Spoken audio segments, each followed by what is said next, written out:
वालिपुत्र अंगद के हाथ से वज्रदष्ट के वध का समाचार सुनकर रावण ने सेनापति अकम्पन को उसके शौर्य एवं पराक्रम की प्रशंसा करते हुए राम लक्ष्मण के विरुद्ध युद्ध करने के लिए भेजा।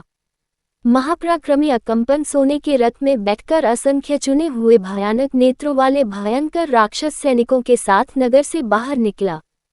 महासम में देवता भी उसे कंपित नहीं कर सकते थे, इसीलिए वह कंपन नाम से विख्यात था। रणभूमि में पहुंचते ही उसने 10 दिशाओं को कपाने वाला सिंहनाद दिया। उसके सिंहनाद से अविचल वीर वानर सेना राक्षस दल पर टूट पड़ी। एक बार फिर अभूतपूर्व युद्ध आरंभ हो गया।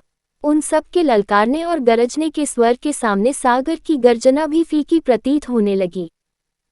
परस्पर युद्ध करते हुए वानरों और राक्षसों के द्वारा उड़ाई गई लाल रंग के धूल ने 10 दिशाओं को आच्छादित कर दिया और संपूर्ण वातावरण अंधकारमय हो गया। उस महाअंधकार में योद्धा अपने तथा विपक्षी दल के सैनिकों में भेद न कर सके। वानर वानरों को और राक्षस राक्षसों को मारने लगे। इस युद्ध में वीर वानर कुमुद, नल, मैंद और द्विविद ने कुपित हो अपना उत्तम वेग प्रकट किया तथा उनके इस वेग से उत्साहित वानरों ने क्रुद्ध होकर वृक्षों, शिलाओं, दांतों तथा नाखूनों से रिपुदल में भयंकर मारकाट मचा दी, जिससे उसके पांव उखड़ने लगे। अपनी सेना के पैर उखड़ते देख अकम्पन मेघों के समान गर्जना करके अग्नि बाणों से वानर दल को जलाने लगा।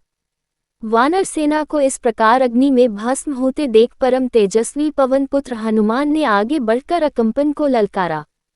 जब अन्य वानरों ने हनुमान का रौद्र रूप देखा तो वे भी उनके साथ फिर फुर्ती से युद्ध करने लगे।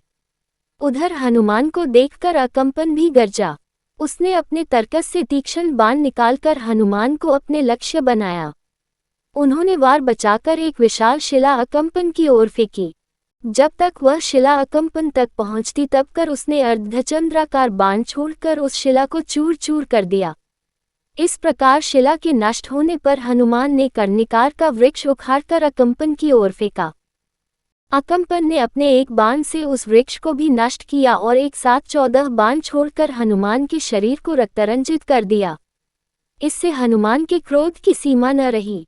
उन्होंने एक विशाल वृक्ष उखाड़कर अकम्पन के सिर पर दे मारा। इससे वह प्राणहीन होकर भूमि पर गिर पड़ा।